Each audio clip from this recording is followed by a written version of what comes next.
Good evening, everybody. And before I start my lecture, let me express my heartfelt thanks to Giridhar, Rajesh, and all the people who are involved in MSN. I really appreciate their commitment towards continuing education programs. In spite of all these tough times of COVID across the world, still their interest in continuing education makes that company different from others. And I also thank doctors from Mauritius, Dharmender, and Bas Gopal, and other doctors, and all the other doctors who have logged in. I don't know how many of them have logged in, but I appreciate all their interest to be sharing this webinar in these tough times of COVID. As I said before, COVID can only ask us for social distancing, but it cannot isolate us socially. This technology, media helps a lot for us actually to keep connected and keep talking about the various new things happening. What MSN requested this evening to me to discuss is something we titled it as Beyond Dyslipidemia, and latest lipid guidelines, and probably stress a little more on rosuvastatin, what is current position statement. So it is very interesting for us to title this like this, and I will get into more details of why I title like this as the course of my lecture. No conflict of interest, particularly regarding this lecture. Brings best wishes from Apollo Group of Hospitals, where I'm presently Director of Cardiology and Research. And again, proud to present my FACS Professional Services colleagues. It's always a pleasure to work with a team of like-minded people, especially in the tough times. It is a great advantage to work with each other. I've been showing some of our experiences of COVID managing cardiovascular diseases in the previous webinar. Some of this work is done all by all my colleagues, and that's how it is important for us to network with each other and help each other in tough times. Why I keep telling this is it is a role model, and it has been appreciated by European Heart Journal and many others that this is a way to give service, to render to service to the patients. That's how we could even impress upon Apollo management to accept this concept, and we work as hub and spoke model. Coming back to today's topic of what course of agenda in the coming about, I was told to speak about 25 to 30 minutes. What I would do basically is, before we go on to the lipids proper, I would tell you what is the magnitude of coronary artery disease in India. Partly it could be also relevant to many migrant Indians abroad in Mauritius and many other countries who are participating. A number of PCIs in India, our country, how it is growing. And then before we go on to the topic proper, I thought I would just ignite your interest by showing how young patients suffer with heart attacks and how we could save one of these patients with primary PCI. And then go on to dyslipidemia proper, tell you what is dyslipidemia, what are the causes, classification and diagnosis of dyslipidemia, and spend some time on the lipid guidelines, how they evolved from 2013 to 2018, and then again European Society also modified, touch upon Indian Lipid Association guidelines. And role of statin, actually, we all are very clear to stress upon what is the role in ACS, and also some new data to share with in the pre-PCI stage of this patient management. Touch upon briefly this new ACC 2020. Obviously, they couldn't do it live like what we are doing now. Virtual ACC was done. I'll touch upon a few trials of that. And many of the times in any lipid lecture, the question comes which statin to preferred in which sort of scenarios. I would just, with some clinical experiences and clinical scenarios, I would tell you which statin should be preferred in which type of clinical scenarios, and concentrate more little on last 10 minutes or so of rosuvastatin, because the point of interest today for MSN is rosuvastatin. Tell you about some of the important trials of rosuvastatin like Jupiter trial, secondary prevention trial, and diabetic dyslipidemia trials, and conclude in the end. That would be my course of plan of discussion for the coming 25 minutes. As I said, to introduce, coronary artery disease is the leading cause of death worldwide, and India also simulates like West. It is no more that infectious diseases are common here, and cerebrovascular disease, coronary artery disease, quite significant leading cause of death in India, and maybe the same in the case many of the other countries which are participating in the webinar too. And we Indians, we are proud to be Indians, but unfortunately, the coronary artery disease is also very rampant in India, and we see very young coronary artery disease patients. If you see, incidence of young heart attacks is much, much more in India compared to any other countries. and this leads to significant loss of livelihood in our country. If you see number of Indians, about 47 million Indians have coronary artery disease, and 3 million of acute heart attacks we see in our country. Fortunate to be chairing NIC sessions. That's how we could collect this data across the procedures of across the country. And then this has been appreciated by our Vice President Honorable on that occasion. But good to remember good things. And then if you see the number of interventions, coronary interventions done in our country is 438,351. This has increased by 13% compared to the last year. Huge numbers, but whether to be happy or to be sad because of increasing numbers is a point of question. And we have used about 578,164 stents. Huge numbers. That's why all the companies are also interested in having their presence in our country. In one way, it is good that the stents do well. A lot of patients who are going for surgery are being treated with stents, but unfortunately, we should stress more and more on preventive aspects so that further rise in this epidemic could be prevented. Apollo Group of Hospitals, with all the share, significant number of procedures, 19,681 PCIs were done by Apollo Group of Hospitals. We have been leading in the country. Unfortunately, if all of us together can produce good research material, it can become a good cultural research capital of the world too. And Telangana state also, Apollo did well. Coming back to another interesting case scenario, after those numbers of procedures and PCI, what gives a lot of satisfaction in the interventional cardiologists is this sort of scenarios. Not that patient coming in a sick state and getting into arrest, but how we could save them. I would tell you the story of this 31-year-old gentleman, obese, and nowadays India is rising. A lot of real estate boom happens. A lot of new finances get and they spoil their health. This man comes with a history of some discomfort, abdominal pain, and he doesn't believe that he has any cardiac problem, though sent by one of the referral doctors. In front of emergencies, in front of the TV, there he has arrested. Once he is taken into emergency room, he had this sort of ECG. You see it. It is ischemic VT degenerating into VF. Then we immediately gave shock. And after cardioversion, see this. This is the ECG. Huge ST elevations, suggestive of anterior MI. Then immediately we continued doing cardiac massage, and echocardiogram also suggested RWMAs, and we reeled this patient quickly to cath lab. So that's how the teamwork helps. Then immediately we placed IABP. That is a balloon which you're seeing because patient was in shock, not much of pressure. Initially, immediately IABP was put. Then we thought it is actually anterior MI. That's how we took this guide, and see this. The LED is totally occluded with very slow flow. And can you appreciate this? It is basically a lot of thrombus material here. This is left anterior descending artery for people who are not very comfortable with this, and this is left circumflex and OM. You see this, normally artery has to be thick like this, but here is a clot, thrombus burden there, and then see that entire artery is filled with clot. And then we have now good mechanisms like thrombosuction, where we can suck this clot out with this, and then probably gradually get more and more runs which are done. And then with further doing more thrombosuctions which are seen there, now see this, the entire artery opened up. Sometimes you may end up without necessity for stent.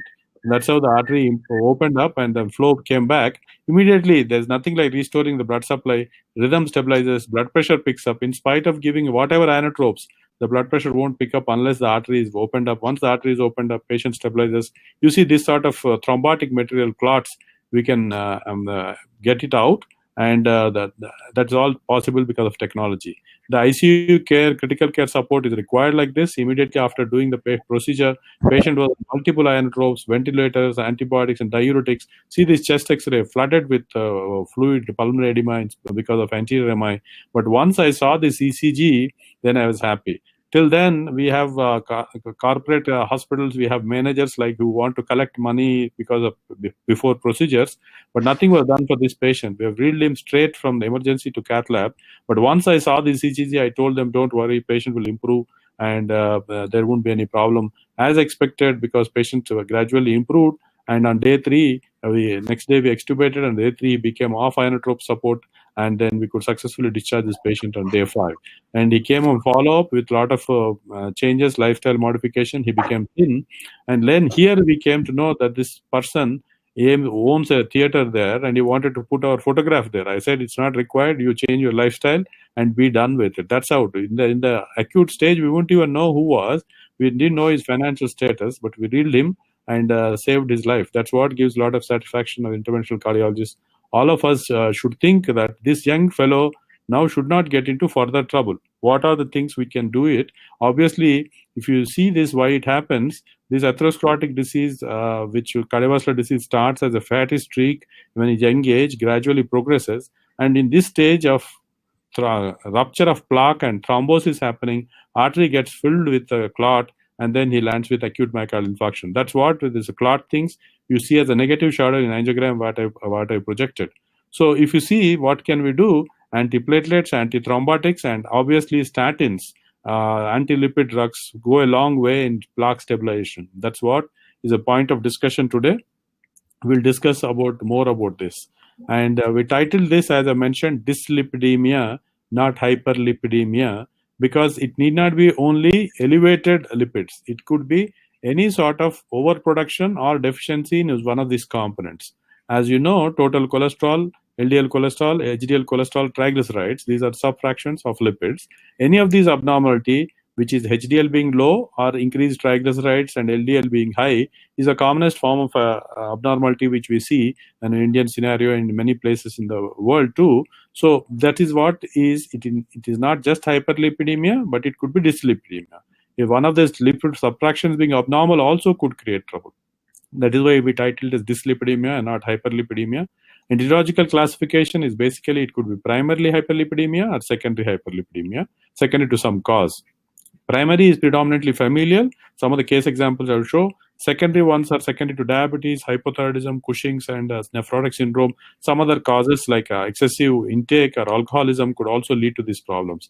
This cartoon shows all that problems by not only fat-wise, but even genetics-wise, it could lead to trouble. This familial hyperlipidemia is again a significant one, and though little rare, but not as rare as we think. And this Dutch lipid clinical criteria are proposed basically to diagnose this, and anybody has a LDL cholesterol of more than 330 is certain to be 8 points, certain to be familial hyperlipidemia. Tendon xanthomas, LDLs between 250 to 329, and further various other factors like premature coronary artery disease in the close relatives, all that gives a suspicion for familial hyperlipidemia. Why I brought this is you have whenever anybody has very high lipid levels, you think of familial problems. These sort of patients, young fellow who came to us, 12 years boy, he had a heart attack, MI, this sort of things are tendon xanthomas. This is where you immediately suspect familial hyperlipidemia. And this patient had triple vessel disease where not suitable for stents too, and we have to subject him for surgery. Again, the grafts are likely to close too. If you see a new patient who is already on treatment, how would you predict his previous cholesterol values? This sort of formulas help us.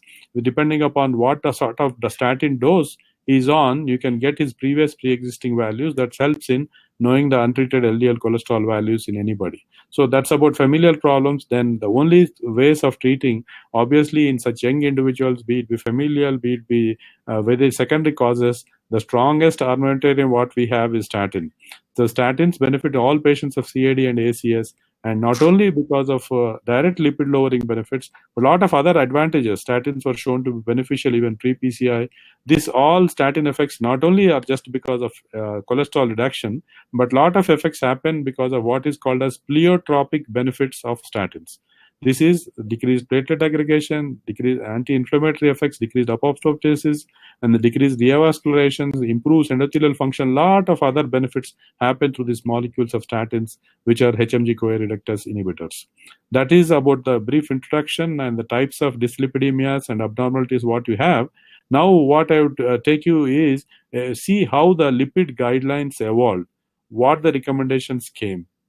I feel 2013 has been a significant year because it clearly told to all of us what are the important people, subgroups of patients who get benefits by giving lipid therapy, and also changed as our concepts of giving statin therapy. And then 2018 also showed another modification, and then in between 2016, 19 ESC guidelines also came up with some interesting concepts of very high risk categories. I would walk you through this. I want all of you to concentrate here a little because it's very important for us to know what are the major subgroup of patients which benefit maximum by statin therapy. Just as for many of you would be familiar with playing cards, just to make it more sure, the 4 subgroups, the Ekka, King, Queen, and Jack of these playing cards simulates this. Just to remember, 4 important subgroups of patients who benefit by high dose statin. Obviously, the king indication for this is clinical atherosclerotic cardiovascular disease patients who already have evidence of coronary artery disease or any stent done, CABG done, suffered an MI, ACS, all those subgroup of patients, be it be not only coronary, but peripheral arterial disease or stroke-like patients also all fall in the class 1 group of patients. That is, these are the patients who will benefit most by the statin therapy. Person has not suffered a disease already, but he has very high LDL cholesterol of more than 190. This is again another subgroup of patients, because always the questions used to come of how much more LDL cholesterol is bad. This very clearly came out with the concept saying that the LDL cholesterol of more than 170, 190 is what is the one by which you get maximum benefits. Then if you don't have suffered an event, you don't have high cholesterol, but you have diabetes. Again, diabetes is a killer disease. You need not have so much high cholesterols. Diabetes with cholesterol values of 70 to 189 also are good enough to get benefit by statin therapy. So if you're fortunate enough, you don't have disease already, you don't have diabetes, your lipid levels are not high, then any of the individuals would require treatment. Then that's where this risk score calculation comes of ACC-AHA. It's available in any of the mobile apps. If your risk of getting future trouble is more than 7.5%, then that is again you will get benefit by using statins. So this is a risk calculator. What I was mentioning depends upon age, sex, race, total cholesterol, HDL, systolic blood pressure, high blood pressure, diabetes, and smoking. This is a risk factor calculator by which you know what is your risk now and what would be the lifetime risk of future getting into trouble. If this risk is more than 7.5%, again you will benefit by statin therapy. So it's very important for us to remember these 4 subgroups. To repeat, 1 who already has a disease, 2 is who has very high cholesterol of more than 190, 3rd is diabetics with in-between values, 4th is who has risk of more than 7.5% in future. Those are the standard 4 subgroups which benefit by high statin dose therapy. Now that we know which group benefits, but how to give that therapy also we should know. There's again very clear-cut guidelines was given in this guideline saying that we need to give high-intensity statin therapy and moderate-intensity therapy. What does it mean? Anything which lowers cholesterol by 50%, and moderate is cholesterol lowering by 30 to 50%. That is, anybody who has, suppose, a LDL cholesterol value of 300, then we need to decrease at least by 150. So that is about reduction by 50%. Previously, we had a cutoff values of 70 LDL and 130 for total cholesterol, but we do see in India some very low lipid level patients also suffering with heart attacks. That's why either which of it is lower also could be taken, but the high intensity statin therapy is LDL cholesterol should be reduced by 50%, more than 50%. How to achieve that? Forget about all the statins. You just remember this rosuvastatin, atorvastatin in these respective doses are the only statins which can produce high intensity, that is LDL cholesterol reduction by more than 50%. So I don't want you to trouble you with all the previous pre-existing statins. So just remember these 2 statins which are which do qualify for high intensity statin. Then to 2018, another new guidelines came, especially because we became more wiser with aggressive reduction of cholesterol, be it taking help of ezetimibe or PCSK9, especially for people who have very high risk. That is what is the concept which is introduced of patients who have very high risk. I will touch upon what is that. And then if you are not able to achieve this target levels of LDL, probably you could take help of ezetimibe and PCSK9 inhibitors. That's what is came in this newer guidelines of 2018. And this measure very high risk features. What are they? Recent ACS, history of MI, stroke, and then probably peripheral arterial disease, claudication, ankle brachial index of less than 0.85, or previous revascularization. These are the very high-risk group patients which will benefit by high dose. Then other high-risk conditions like more than 65 years, familial patterns, and diabetes mellitus, GFRs being low, current smoking, and heart failures, these all fall to high-risk category. Many of them who have diabetes, but in the diabetes, again, you have long duration, more than 10 years, albuminuria, more than 30 micrograms of albumin, low GFR, retinopathy, neuropathy, ankle brachial index less than 0.9. All these are again indicators that in diabetes with this, again, they will have maximum risk.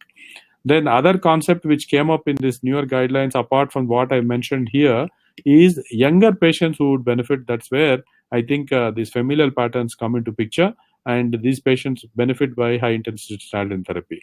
Some risk enhancers were also described. This is another new thing. We knew risk factors, but risk enhancing factors are also described, what is called as metabolic syndrome. You don't have obvious diabetes, chronic kidney disease, chronic inflammatory conditions, and premature menopause, like sometimes either artificial hysterectomy, things like that done, and some high ethnic races like South Asians. These are risk enhancing factors. That means these stand a higher risk.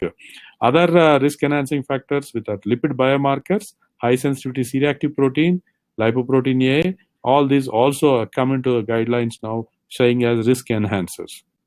How to modify those risks now? Obviously, we have good drugs, statins and other drugs, but lifestyle modification goes a long way. Tobacco cessation especially is very important. Eating healthy, not consuming alcohol. I would put an end to the controversy of alcohol here in the discussion, but probably alcohol should not be promoted. Physical activity, weight control, blood pressure control, very important in preventing this further progression of the disease in these patients. Why it is important is, if you follow these 5 secondary prevention strategies of these drugs, most important is statin, along with smoking cessation, you obtain the benefit of 73% reduction of problems happening. 73% reduction is a huge number, provided you give the patients normally. So we need to remove our doubts of regarding the statin therapy. I wish to state this very strongly. Statins are poised to perform greater wonders in the 21st century than antibiotics did to infectious diseases and H2 antagonistic and PPIs did to peptic ulcer in the 20th century. So this goes a long way. This statement is very strong. Please note. And many of you have doubts regarding statin therapy safety. Many of them saying they will cause muscle pains when you have diabetes, get diabetes and all that. And you see these statements again.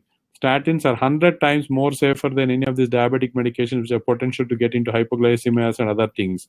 10 times more beneficial than aspirin, which is so commonly used. So this is the drugs which are very safe and very effective. The benefit should be given to many. And now that we came to know that this LDL cholesterol should be significant, it can be reduced not only with high-intense statin, but taking a help of SDMIB and newer PCSK9. This concept, as we know more, then we become more wiser. As some patients who had dropped LDL cholesterol to less than 50, they were doing very well. So the recommendations were changed in 2019 to categorize very high-risk patients. The cutoff values are either 50%, more than 50% reduction, or get these lipid levels not to 70, but to less than 55. Those are the new targets for these high-risk individuals. So you want LDL cholesterol to be decreased by more than 50% or less than 55, whichever is the lowest value. Then the same thing, the Lipid Association of Indian guidelines also followed the same. In high-risk patients, LDL cholesterol should be brought to less than 50. Then another interesting thing happened in 2019. ESC and Europe Atherosclerotic Society came with another guidelines specifically pointing about SDMIB and PCSK9 inhibitors also in very high-risk individuals. PCSK9 is another powerful group, but this is not the point of today's discussion, so I would skip some of this. And then especially in patients who have very high risk of recurrent events happening more than 2 years.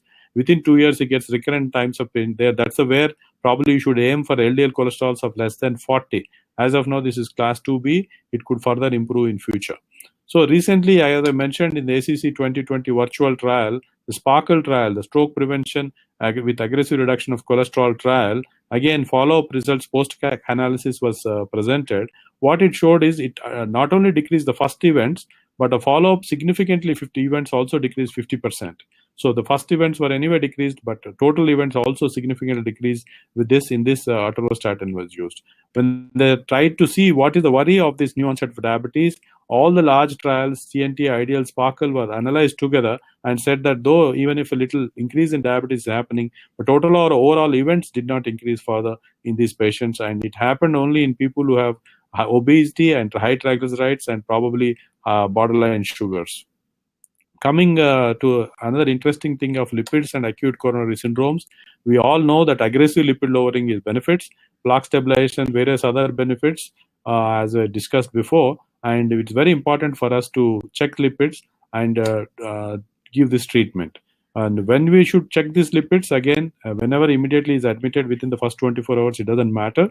You can check this, and this was proven that in the Luna trial, that immediately after admission, people thought you should not check, but it still doesn't matter. Whatever lipid levels, actually, we need to do aggressive lipid lowering.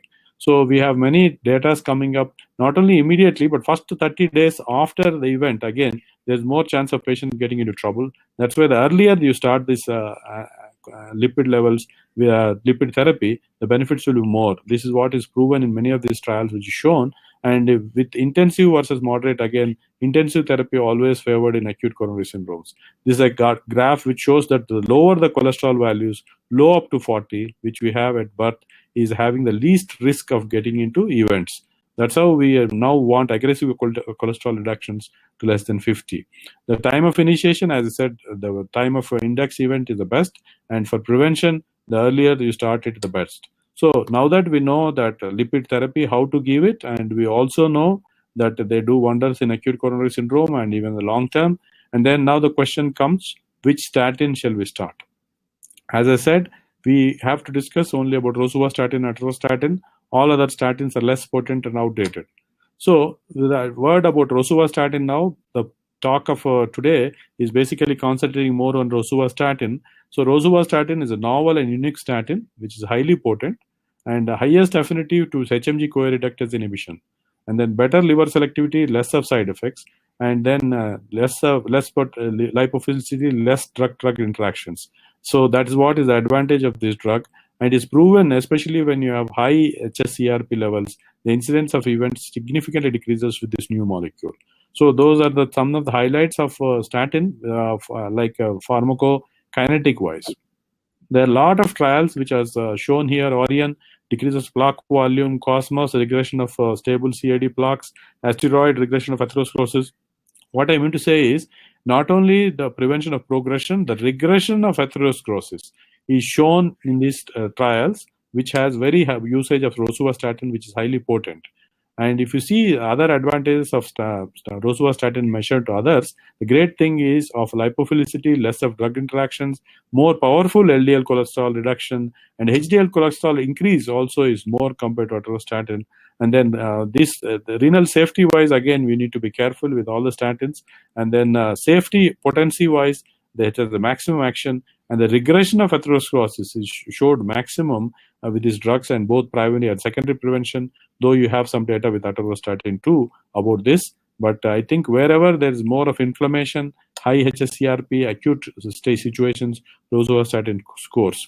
As initially atorvastatin got tested and established itself, then various trials started coming up comparing atorvastatin and rosuvastatin. The Lunar study is one such, basically to see compare 2040 with of rosuva with 80 milligrams of atorvastatin.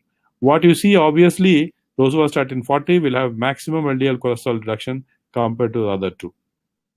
If you see, again, this is what I also interested as an Indian, because we do have low HDL cholesterols. Increase of HDL cholesterol generally again happens with rosuvastatin. This is another very positive feature I would see for Indian subcontinent. Why it is important for diabetic dyslipidemia also I will come through. Whereas atorvastatin, though HDL cholesterol is a part of total cholesterol, it decreases with high dose statin, which is not there with rosuvastatin. Initially, people said it could be very powerful, but it could have a lot of side effects too. But if you see in this, side effects of rosuvastatin 20 and 40 were less than the high dose atorvastatin of 80. Probably 40 milligrams of atorvastatin will have similar side effects, but 80 could have a little more. As shown here, none of these many significantly were different in both, but actually slightly higher with this high dose atorvastatin. Centauros is another trial which compared 80 of atorva with 20 of rosuva, because 40 anyway was useful. Now they started comparing with 20 milligrams of rosuvastatin also in this, and they measured various subtypes of lipids also. It compared better. And now that elderly people were not studied before, with rosuvastatin, elderly people were being tested, because in NICE guidelines also they were supposed to be given. Even in elderly individuals, this high intensity statin with 20 milligrams of rosuvastatin showed benefits. Especially what you need to understand is the higher the risk, the higher will be benefits with useful molecules. Then came this HOPE-3 trial. This is another very important landmark trial, I would say, Basically, the 2x2 design. One arm was to control blood pressure with blood pressure lowering candicertan. Other arm was cholesterol reduction. These are all standard patients without coronary artery disease. They're not coronary disease did not happen to those, nor the lipid levels were very high. The average lipids in this subgroup of patients in which it was tested was total cholesterol 205, LDL cholesterol of 127. Then 10 milligrams of rosuvastatin was given. What it showed significantly decreased the event rates. LDL cholesterol decreased by 27% in 5-year follow-up. Not only LDL cholesterol per se, but myocardial infarction, stroke, and revascularization significantly decreased with rosuvastatin. Then that was a 2x2 design. It was not specifically addressed only with anti-cholesterol lowering. That was the criticism. Then came the Jupiter trial. Jupiter trial, again, see the subgroup of patients which were taken. No prior CVD or diabetes. And LDL cholesterol, again, not very high, less than 130. But CRP values of more than 2. Rosuvastatin 20 and placebo were given. And this is what it does. It does wonders. 44% reduction of events happened even in this low-risk subgroup of patients. Number needed to treat were significantly less, 25. So Jupiter trial concluded saying that 47% reduction happens with rosuvastatin, and benefits were observed even if prior statin usage was there, and mortality also decreased by 20%. And benefits across all subgroups of age, sex, ethnicity were noted. Hospitalizations and revascularization was decreased by 47%.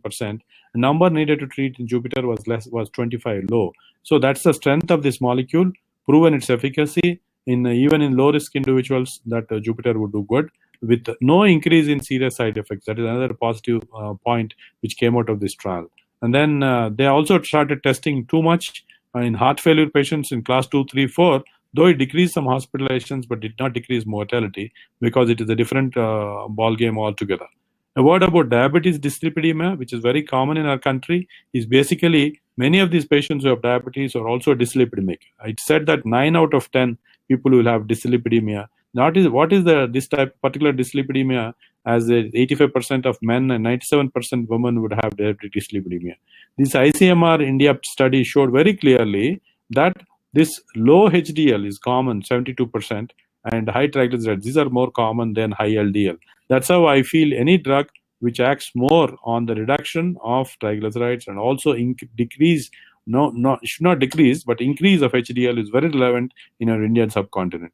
So atherogenic dyslipidemia is what is a triad of low HDL, high triglycerides, and borderline LDL cholesterols. This is what is diabetic dyslipidemia. I won't go into pathogenesis too much, but diabetes, dyslipidemia is a dangerous combination leading to high incidence of CAD, and with each 1% rise of HbA1c, CAD increases by 11%.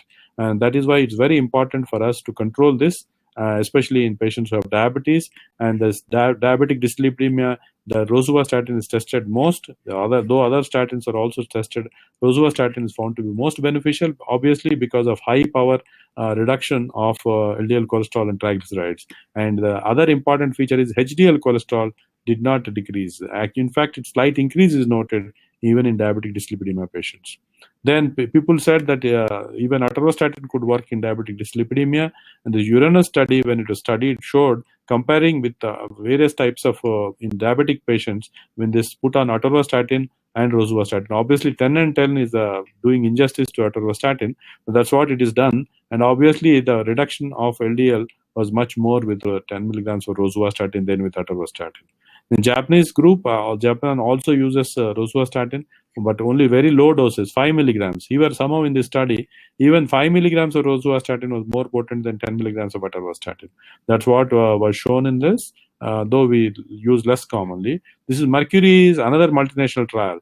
People said it is only a chance that it is comparatively doing when you switch over from rosuvastatin to atorvastatin. Whether it will decrease or increase, let us see. That's what is Mercury trial aimed at. So various types of switching patterns are described here. I won't go into details, but basically whenever switching happened from rosuva to atorvastatin, probably lipid levels increased, and whenever switching happened from atorva to rosuva, lipid levels decreased. In other words, to say, probably this is more potent than that. So there is no doubt in potency of the lipid lowering effect of rosuvastatin. But whether sometimes what is tested in ACS, and people wanted to test in pre-PCA also, that is another scenario where we wanted some benefits to be happening because we see more events. And the pre-medication, PCI related things, sometimes myocardial damages happen. And some of these other advantages of decreasing coagulation, decreasing platelet activation, decreasing thrombus formation could benefit in patients with going for PTCA. The peri-procedural MIs could significantly decrease with high-dose statin, and it is indirectly represented, especially when you have high CRP levels, more benefits happen. Then this study showed decrease in events happening in pre-procedure when you are using rosuvastatin. This also tested with atorvastatin in Armida before, and this Korean subgroup tested with rosuvastatin. Obviously, in patients in which rosuvastatin was given pre-PCI, they had a lot of other benefits. Then myocardial injuries was less, and then events and the follow-up also were significantly better. So this is what is the advantage of using this molecule even pre-PCI.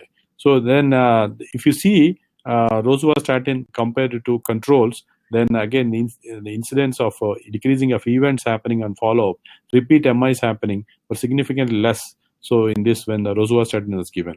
So obviously when your patients who have high CRP levels, high interleukin levels, then again that also decreased. And the more higher the values, the more benefit he had when it was used pre-PCI. This large meta-analysis of using this molecule in pre-PCI also shows favorable results with usage of rosuvastatin. What it concluded saying that rosuvastatin preloading, even in pre-PCI situations, will decrease repeat MACE events happening and decrease post-myocardial, again recurrent of angina, and cardioprotective benefits not only in ACS PCIs but also in stable have been noted in using this molecule. And another thing which is interesting, which I found with rosuvastatin in one of the studies, is contrast-induced nephropathy could be decreased with usage of this rosuvastatin in some of these patients which were put on rosuva. Mind you, some of them expressed concerns of nephrotoxicity with rosuva, but it proven otherwise. So whenever this drug was given compared to placebo, after the procedure, the worsening of creatinine, that is CKI, acute kidney injury after contrast, is more than 0.5 milligrams per deciliter increase of creatinine and more than 25% worsening compared to pre-existing creatinine values. This was much, much less with rosuvastatin. Adverse events was also much less with it. So that's how I think rosuvastatin has established itself in all the clinical scenarios and the ACS and pre-PCI. Now I will try to throw some light before I conclude which statin to be used in which clinical scenarios. Obviously, as I said, rosuvastatin and atorvastatin are the only statins to be which should be considered. Other two or all have much less lipid lowering effects, and nobody takes them seriously now. So in which clinical scenarios rosuvastatin is preferable? What I mentioned is whenever you have very high lipid levels, like in familial hyperlipidemia, somebody has a total cholesterol of 300, LDL cholesterol of 200, it can't decrease by usage of atorvastatin. Then diabetic dyslipidemia, that is what a specific subset I mentioned, where low HDL, high triglycerides, increasing HDL can happen only with this drug. And whenever we thought low LDL is better, so we are gradually said when lower LDL, lower than the lower one, that is what is less than 70 is preferable, especially in people who have recurrent events. That's what I mentioned in the guidelines. We want less than 40 or so recurrent events, repeat revascularizations happening. Those are the subgroups could benefit by, again, high dose rosuvastatin. ACS, previously atorvastatin was tested strong. Now we have with pre-ACS in the pre-PCS scenarios also, and secondary prevention also it is tested with rosuvastatin. And another usage, obviously, when somebody is not tolerating atorvastatin, we switch over to this molecule and see how the patient behaves. The conditions in which atorvastatin are preferred is CAD, acute coronary syndromes, post-interventions, and primary prevention, especially when the risk is low with hypertension, diabetes, and obviously with some interchange of side effects. Before I conclude, I would like to mention, though all the entire world is becoming allergic to Chinese because of recent pandemic of COVID, but I would like to bring your attention to the ancient Chinese wisdom proverb saying that superior doctors prevent the disease. That's what we want. That's how MSN wants to promote rosuvastatin for prevention of the disease. Mediocre doctors treat the disease before it is evident. And very inferior doctors put stents and treat the full-blown disease. So we should all become superior doctors and prevent the occurrence of disease by using these molecules aggressively. And thus, to conclude, this is my last slide.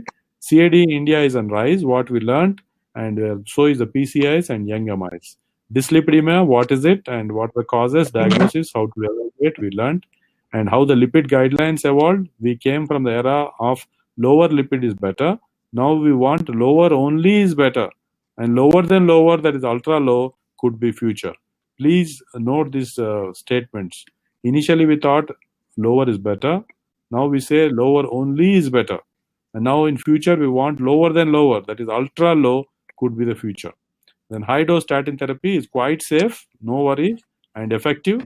And probably rosuvastatin scores over atorvastatin. I just mentioned Simva because some of you still use Simva.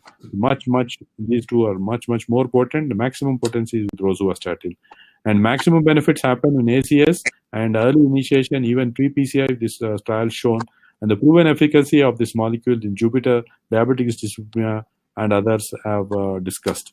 I think with this I will end. Thank you for your patient hearing. And some of the discussion points we can keep discussing during discussion. Thank you very much for patient hearing. Hope we will all have a virtual TCT or a live TCT in the coming August. Thank you very much for patient hearing.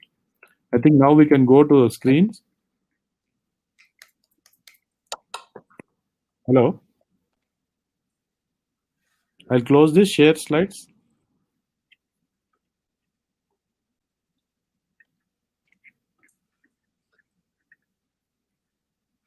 I stopped sharing.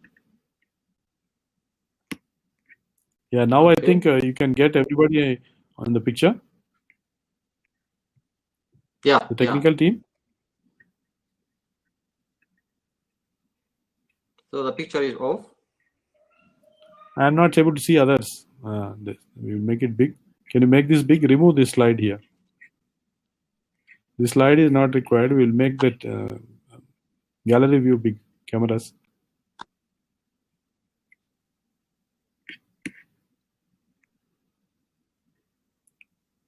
Hope I tried to stress some of the important facts, and I think I've excluded by time by 5 minutes or so. But hope we will have some good discussion now. That's most important after any program.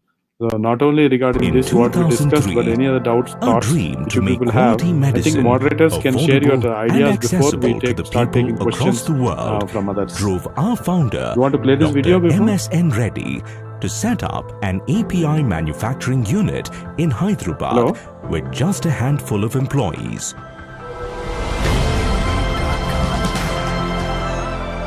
Today, Dr. MSN Reddy's vision has come a long way. Our ability to see things differently has made MSN Laboratories one of the fastest growing research-based pharmaceutical companies in the world.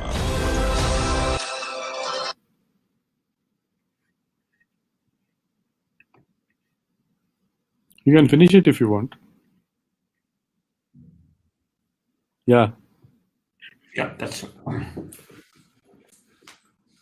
Yeah, thank you for your patient hearing. Hope it was okay for all of you. Dr. Dharmendra, I think I have fond remembrances of meeting when I came to Mauritius.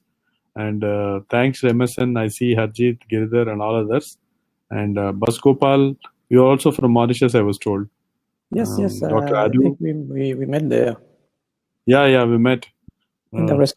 Yeah, very beautiful place you live in, but now unfortunately because of the scenario it is getting disturbed. But we would like to hear of some of your thoughts before we take questions, Dr. Dharmendra, because we couldn't talk before the lecture because of some issue. His mic has to be unmuted. Dharmendra's mic. Yeah. Please unmute your mic. Yeah.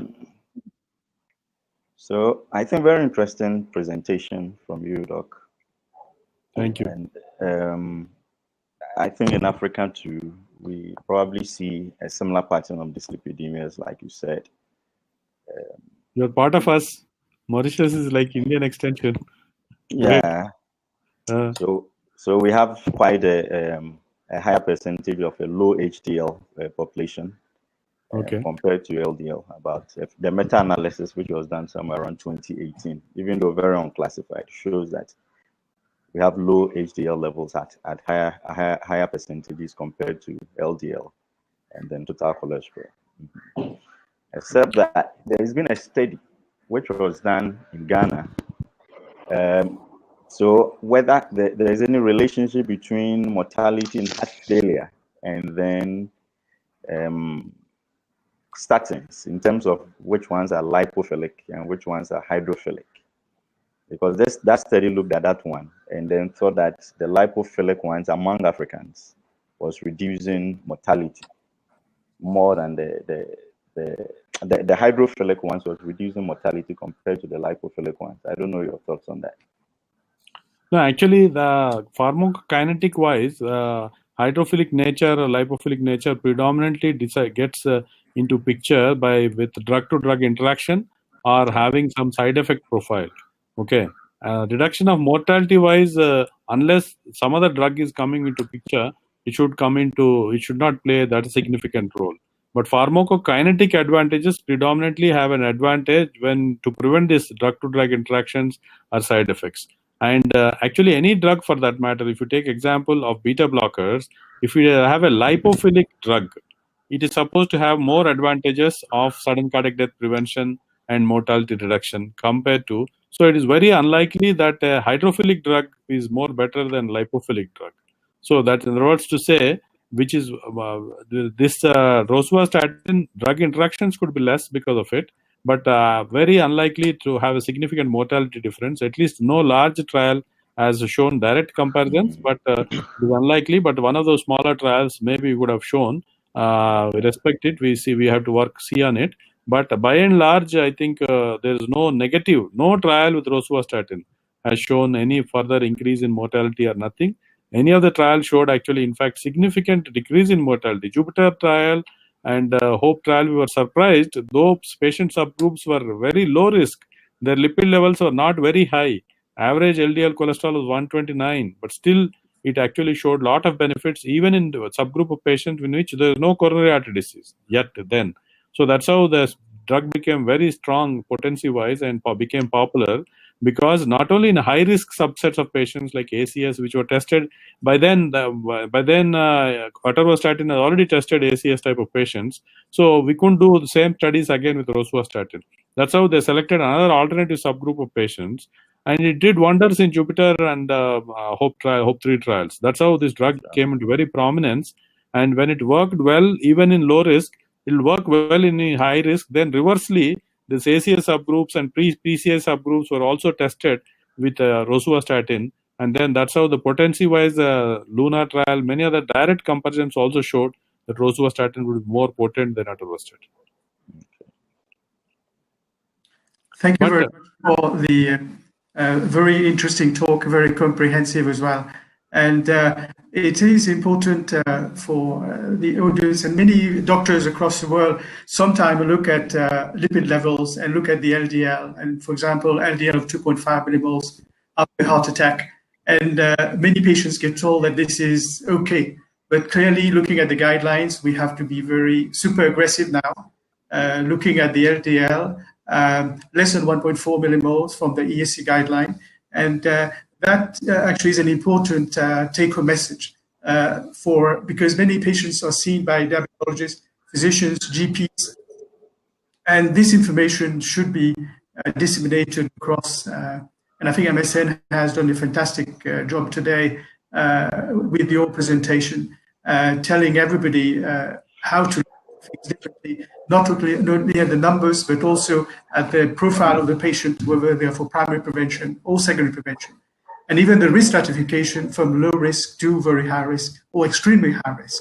And that also which molecule to use is clearly, as you said, rosuvastatin is a clear winner in that situation. Yeah, that's how this statin guidelines I gave a lot of importance initially, because that's where the concept changed. Whatever the lipid levels the patient has, still you have to decrease it by 50%, because that lipids itself has produced infarction, MI or ACS in that particular patient. So though in India, like same in Mauritius, lipid levels may not be very high, but still it is high for that particular individual. So you have to get down that by 50%. That's the concept. And let me tell you again, though this program is for rosuvastatin today, but suppose somebody is very comfortable using atorvastatin, that's okay, but use proper dose. If you have to use a proper dose, it is okay. But if you use 5 milligrams of atorvastatin, it does no good. Like some people use 5 milligrams of rosuvastatin, though that also is less, I feel. Minimum 10 milligrams can be used. But 5 milligrams of atorvastatin is no dose again, if you use it. So at least 40 milligrams of atorvastatin, which is equivalent to 20 milligrams of rosuvastatin, can be used. But you have more stronger data, especially in some advantages which are particularly mentioned with rosuvastatin, with where you find a patient with low HDL and that sort of scenarios. Probably you have more stronger evidence with rosuvastatin. But if cost-wise, if I say I don't know what is the costing patterns, if cost-wise rosuvastatin is very too high, I think Giridhar or Singh Saab should answer. Compared to atorvastatin, patient cannot afford. Some statin can be given, but I don't think MSN is known to decreasing the prices. I don't think it is too expensive in Mauritius or any other place. What is the cost of rosuvastatin there compared to atorvastatin? It is comparable and cost-effective for sure for the 10 milligram. It's affordable. It's affordable by the Mauritians. That's good. Dr. Basgopal, any comments from you? Anything you wanted to say before we go on to questions? Thank you. Thank you very much for this detailed presentation. And I would like to thank MSN for inviting me on this webinar. I'd like to add something on this molecule, which is available in Mauritius, the rosuvastatin, which is on the name of L-dinyl. This molecule is quite specific because it has this this feature of microionized quality, and also it has got an antioxidant coating on the tablet, which makes it very, very potent. And the results have been seen on the patients in Mauritius with a very high level of LDL drug given, and the level decreases in 1 month. It gets normalized. So I think this molecule, compared to other rosuvastatins, it's a very potent drug. I would like to ask Dr. Sreenivas one question. Like always, we know that prevention is better than cure. And I know Dr. Sreenivas is a vegetarian because we have been dining together in Mauritius last time. I would like to ask him what type of diet will he advise the patient, especially concerning cholesterol? It's very important. I briefly put a slide, but because of paucity of time, I didn't run through in detail in diet. As it was very important for patients. What I would like to stress is diet is one aspect of lipids, but there is something like what is metabolized inside, what is produced in the body. That's also important.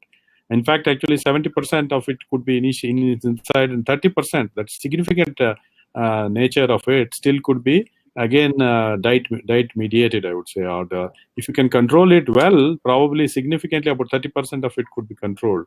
But what I would like to mention again is anything in moderation is fine. Anything in excess is bad.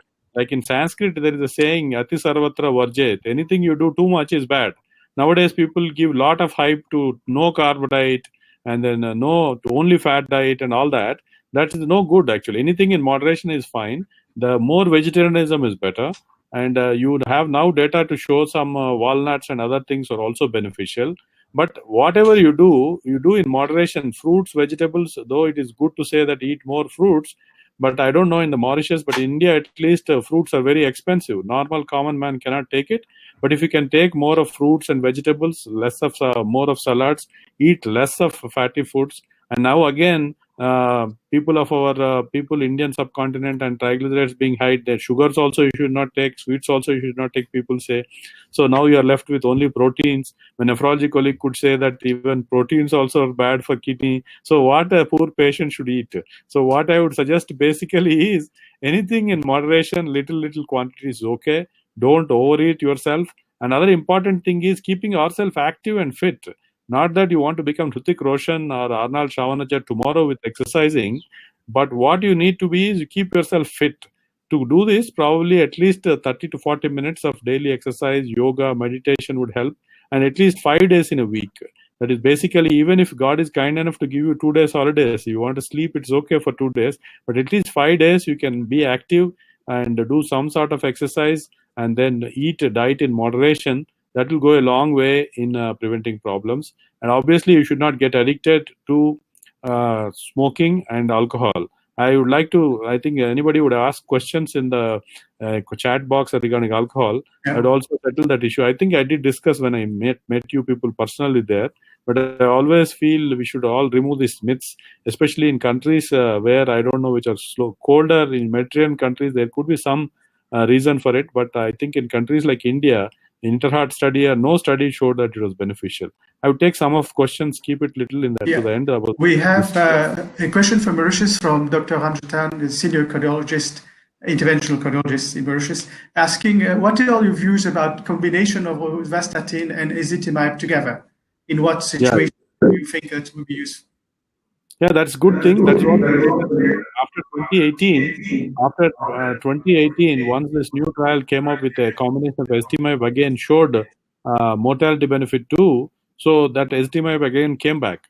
So initially we were using it very often, but some of the studies showed that ezetimibe did not have the mortality advantages of events reduction. Though lipid levels were coming down, it became less popular. But now after this new trial again, it became popular. And now the recommendations also came whenever you have still higher levels, in spite of using high-dose statin, you take first help of ezetimibe 10 milligrams. If that is also not effective, then you go to PCSK9 inhibitors. That is what is the present recommendation. I think after you have given a maximum dose of tolerable dose of statin to a patient, still you have higher levels of lipids, you didn't achieve the target, use ezetimibe. There's no problem. It's quite safe molecule. It's not like a fenofibrate. I would like to caution again, fenofibrate combination is not as safe as combining with ezetimibe. Many of these diabetic endocrinology colleagues or physicians who see diabetic patients have the habit of giving fenofibrate. High-dose statin is safe, but mind you, please don't club it with fenofibrate, where the combinations could give to little more troubles like increased SGPT-OTs and more troubles of muscle problems. So rather than that, combining with fenofibrate, it's better to combine with ezetimibe, second option. And then if you have triglycerides more, we have another newer molecule, seraglutazole, which came up, that also is helpful in some of these patients. But if still patient has very high risk features, then probably that's where the role of newer molecules of PCSK9 comes. Shall we take some questions? Because I don't want to disappoint people who have chatted here. Is that okay, Dr. Dharmendra? Yeah, there's one more question from the audience regarding the prevention of dementia, use of statin in that situation. This is again very important point I would like to say. Whichever clinical scenario you challenge statin, it comes as winner. People said initially statin would cause dementia. People said initially it will cause CKD. People said statins would worsen sugars. All these are negative criticisms on statins. And wherever statins were challenged, they came as winners, let me tell you. People said it will cause dementia. And actually, when the subgroup analysis of on-target trial, dementia was less in people in which telmisartan and ramipril was used. That was one. And the third group of the patients in which lipids also was used, ACE inhibitors and telmisartan also produces similar challenges, comes out positive. And same thing with statins. Initially, there were some concerns, but cognitive functions were better in elderly population when it was used. Then criticism regarding the CKD and worsening of renal function. Even in patients of CKD, it is found to be effective. But only thing is, we may not use such a high dose like in regular patient. That answers one of these questions which came up here. Does use it useful in patients who have CKD and dialysis? May not be as effective as in a regular patient, but still it is found to be preventing the progression of worsening of renal dysfunction also is proven, like with ACE inhibitors and with telmisartan. Third point, I said common criticism, sugar levels go up. Even in patients in which little sugars have risen, then the events were less. The meta-analysis done, and the point of benefits with statin is 9:1. If one patient had higher sugars, 9 of them had more benefit, and then benefit-risk ratio is 9:1. So no worry. Even the recent Sparkle, TNT, and Ideal trial analysis of presented in ACC 2020 as latest as this March virtual also showed no worry of increased sugar levels about statin. So in other words, to say wherever statins are challenged, they come out as winners. I would take one or two questions. CKD dialysis is over. Many of them saying interesting, good presentation. Some of them want the slides. I always say knowledge should be dissipated. No problem from my side. MSN will distribute slides whoever you want. Should we continue rosuvastatin in our patients with COVID-19 taking hydroxychloroquine and azithromycin? This is a very interesting question, probably relevant to the present scenario. If any of the patient who does not have any other problems like deranged LFT or a multi-organ failure, there is no problem. But generally, high-dose statin, the recommendation, obviously there's no definite guideline, this is just evolving. It is preferable to give little lesser dose of statins rather than high dose of statin as a caution, as a precautionary, because we don't know what will happen with this new infection.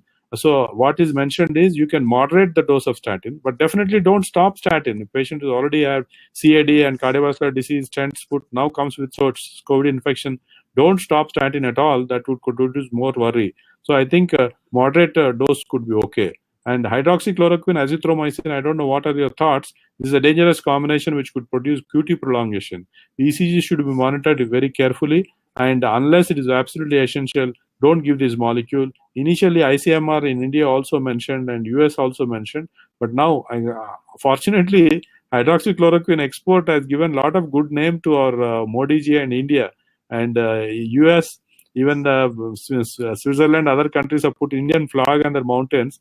But this molecule should not be used left and right for prophylaxis. Only for patients who are directly exposed. Also, there is some plus minus benefits, it is told, but not definitely for routine public use. Mass usage was happening in COVID pandemic, thinking that it will protect you. That is not recommended because it is supposed to be producing sudden problems of cardiac arrhythmias with QT prolongation. Many of them I mentioned. One of my fellows who are trained with us, I think Dr. NK also is supposed to be joining, I was told.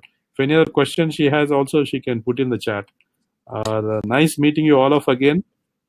Excellent presentation. Can we get the slides? I already told. What about PCSK9?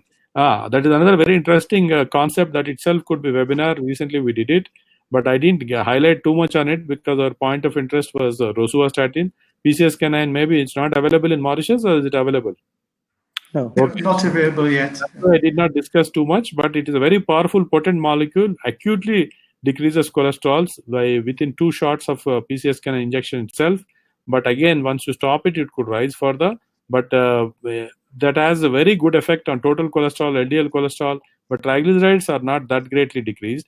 They're trying with another new PCSK9 type of inhibitor that's called evanacumab, which is presented in the recent ACC 2020 again, where it also decreased triglycerides. So that is more valuable for India. Even the pre-existing one, that's evanacumab, also useful, especially in patients who have recurrent events and probably where you want very low LDL cholesterol of 40. Then the 4-year trial showed that it is very useful. Can you have the slides? That is all over. Very insightful presentation. Cholesterol controversy highlighted recently.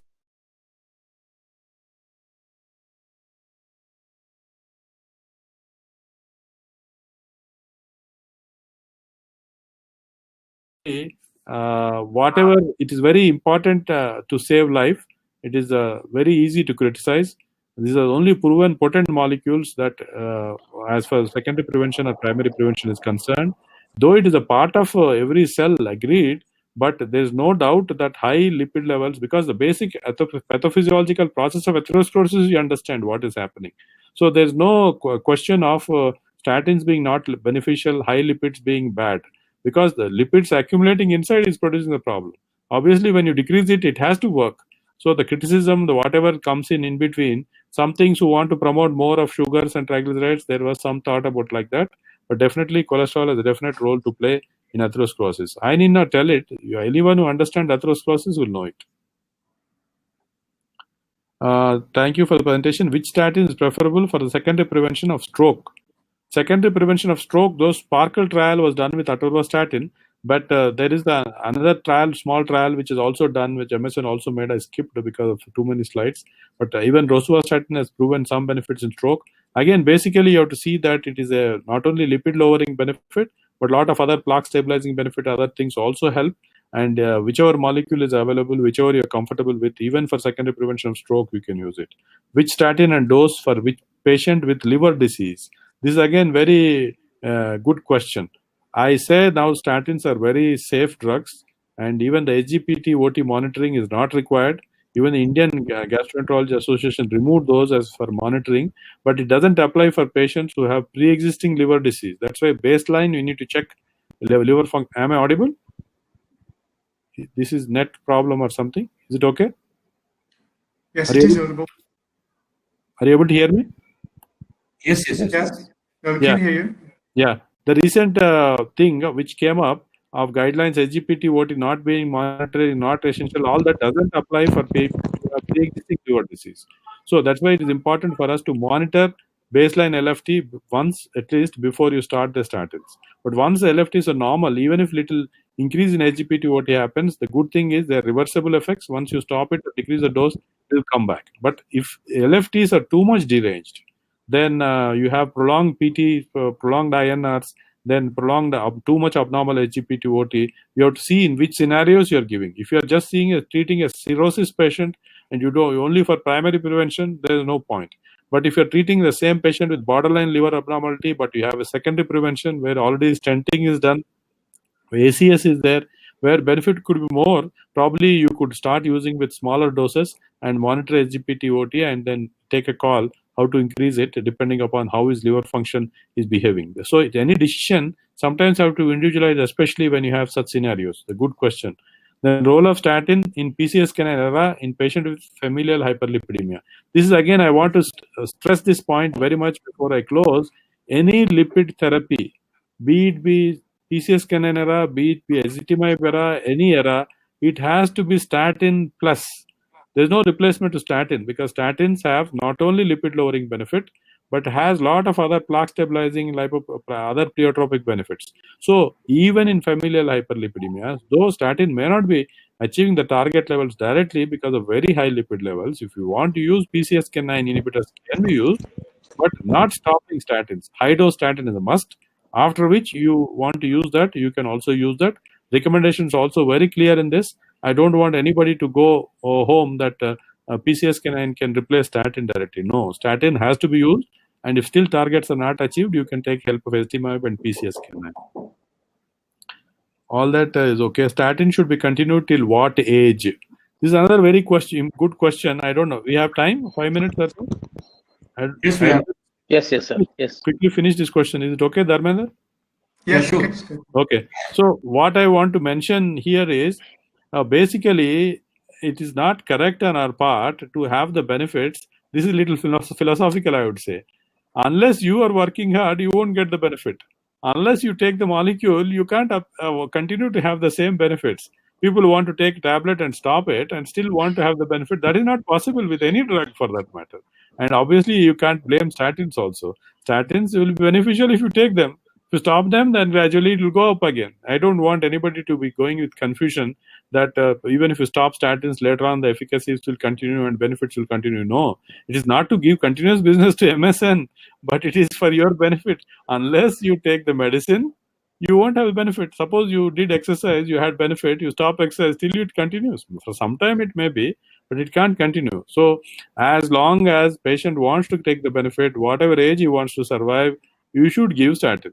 I think whatever age is not a cutoff point. Actually, the elderly age where the risk is more, wherever the risk is more, the benefit will be also more. Please understand this concept in any disease. Same is the case with statin. I think I answered that question. Irrespective of age, whatever age he wants the benefit, you should continue taking statin. And if elderly age, some tolerance issues are there, you can moderate. That is a different story. But if somebody is able to tolerate it, you give it. Very informative, thank very much. Great presentation. Does aerobic exercise play a role in management of primary dyslipidemia? So like in any other form of dyslipidemia, even in hyperlipidemia, familial, also exercise, diet will play a role. Probably you do it in appropriate quantities. People say, "Am I bahut chal raha hu, doctor sahab?" How much is walking? He'll walk for half a kilometer, 1 kilometer. He says he wants to get all the benefits. That is not possible. The main effect is at least for 30 to 40 minutes. And walking wise, if you want to get the benefits, 3 to 4 kilometers a day, at least 5 days in a week. Or if you want to form some of the exercise, dancing, Zumba, other programs, also at least 30 minutes of exercise is required. Isotonic exercise versus isometric, again, people should know. Weightlifting and all is not good generally for preventive benefits. But basically walking, jogging, swimming, all those type of exercises are better. But if somebody wants to maintain their muscles a little, you can do some of it, but not to be recommended, especially somebody suffered event of coronary artery disease or something like that already. Does low dose of alcohol lower cholesterol significantly? This is Shantaram. This is where I wanted to end the discussion. Finally, I knew that question will come. We'll take it in the end before we close. Any other questions? Rosuvastatin can be given as a prophylaxis for patient of high risk in diabetes CVD. Yes, that's what the trial showed. I already told it. Then Uday Shankar, what is your view regarding combination of rosuvastatin with ezetimibe? I've already answered that. If still you didn't achieve the target value, you can use it. And then a lot of good comments. Thanks for good present. All that is there. I won't read all those. What is your view on using high dose statin in someone with early dementia that we already discussed? Do you share the view that diabetic, irrespective of the lipid status, has to be on the statin since diabetes now seen as MI? This is a very important point raised by Dr. Chidlebile. It's very important for us to understand diabetes is a killer disease, I mentioned. Diabetes is coronary artery disease equivalent. We came to know with this Hafner data and others that patients who have diabetes, again, will have events like a patient who already suffered a small MI. That's how this concept of diabetes is equivalent to coronary artery disease has come up. This I'm not talking about insulin-dependent young diabetics, but non-insulin dependent adults onset diabetics. So how you treat any patient who had old MI? Similarly, you have to treat patient with diabetes. Obviously, diabetes sugar control is also important, but as you know, many of them do not die with high sugar. They die with cardiac events. 8 out of 10 deaths will be cardiac. So giving statin in a diabetic patient is absolutely essential, mandatory. So this is very important. I think I cleared out. It should be treated as the MI equivalent. Or can we use rosuvastatin? That's already covered. Prophylaxis. Nice presentation. Thank you.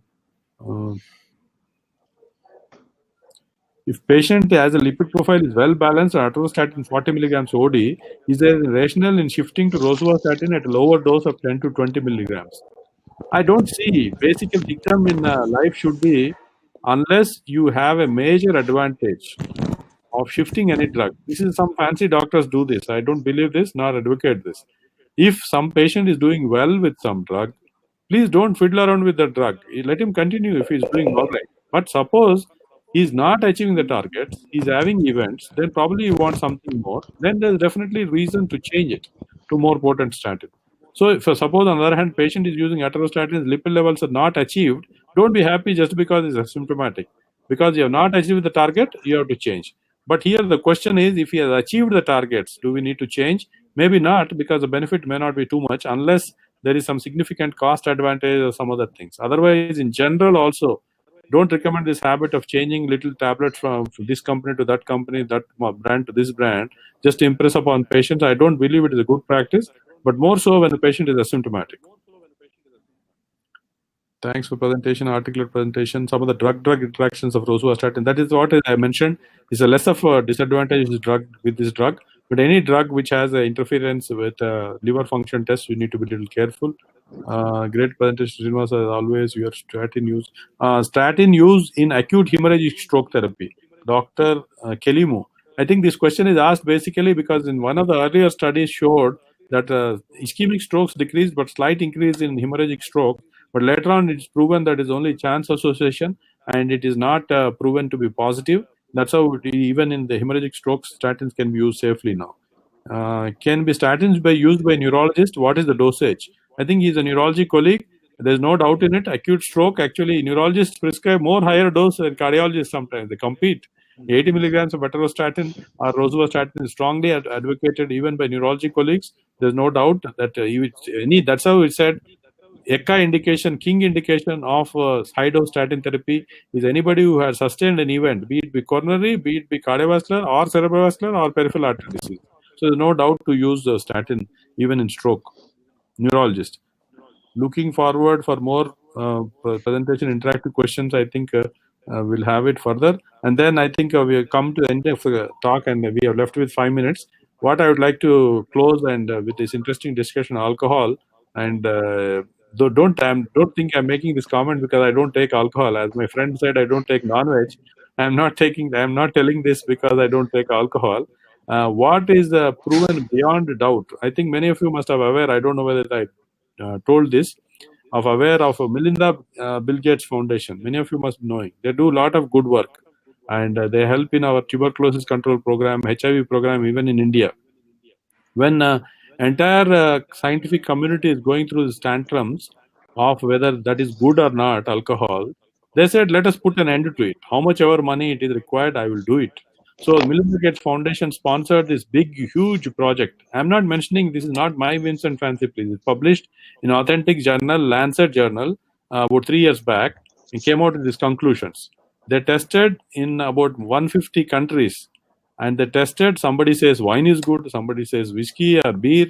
So they tested both wine, whiskey, and beer. And somebody said it's the elderly population, it will be good full. So they said right from 18 years to 80 years we will test. All age groups, all form of alcohols, many countries were significantly followed up. What this came out is, the messages of this is, alcohol in any form, in any age group, any country, it is not beneficial. That's what it came. Then alcohol lobby is a huge lobby. The big 7 top corporate companies came together and called those investigators and scientific details and said, what is this? Many of them go in big Mercedes-Benz cars, high-end Porsche cars. They go very fast. And some of them die when they're going very high speeds. Do ban it? Why are you passing so remarks to alcohol? They recalled. Then the investigator said, okay, we will modify our statements. We will say some of them want to enjoy life, doing very fast driving, you could die. That is a different story. We are not banning it. Similarly, here we are not banning alcohol, but at least don't promote it for health reasons, thinking that alcohol will increase HDL, alcohol is good for that. Don't say that. Because alcohol, though started in a smaller way, has addictive potential. Many of them become worse and follow. Especially in Interheart study in India, directly as seen, alcohol is no good in India, same maybe in Mauritius. I don't know about some Mediterranean climates where why the benefits in some of the studies are shown is very small 1 or 2 pegs of alcohol taken from evening. They start very early dinner and go on till 9 o'clock with little sips like thing. And then probably in that climate and that sort of consumption may be some benefit.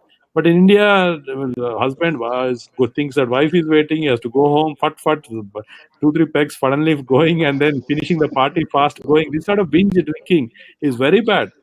And it is proven beyond doubt that is more dangerous. In post-MI phase, patients had higher mortality if you take alcohol. In LV dysfunction, if you have, again, more mortality. So I want to say this very clearly. But at least some of the friends who enjoy drinking alcohol, I don't want to disappoint them. What I would like to mention is occasional social drink if you want to enjoy it in life, because being happy is most important in life. If you are sad and always cribbing about things, then that does more harm to health. So for that benefit, you want to occasionally take it, it is okay. But don't promote it for health benefits or a positive reason saying that it is good for cholesterol and all that stuff.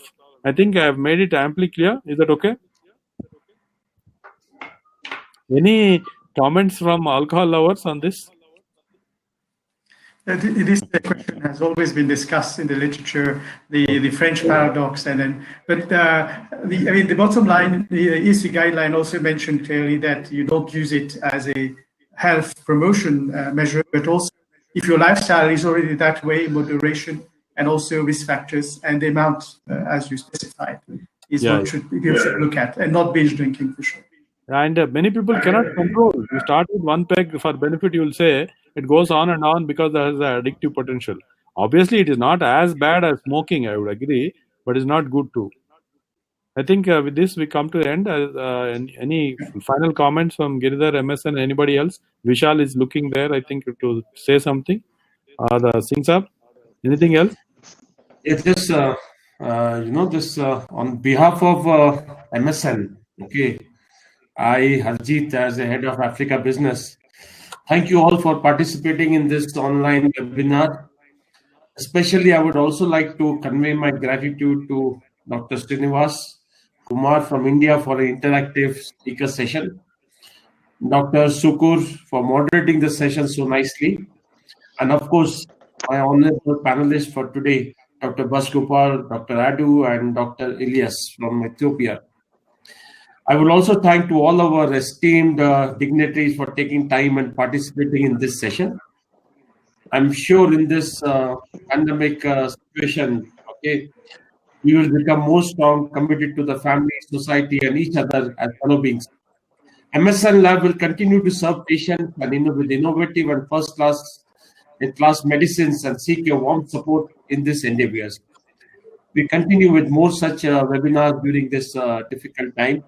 And actually, I'm grateful and thankful to all of you for being a nice interactive session and nice participant.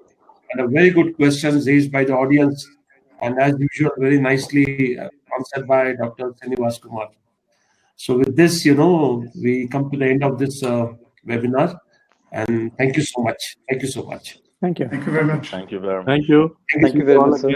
Hope to see you sometime. Take care in these difficult times. Thank you. Take care of yourself. Right? Yeah, thank you. Bye. Thank Thank you. you, sir. Okay, bye. Thank you.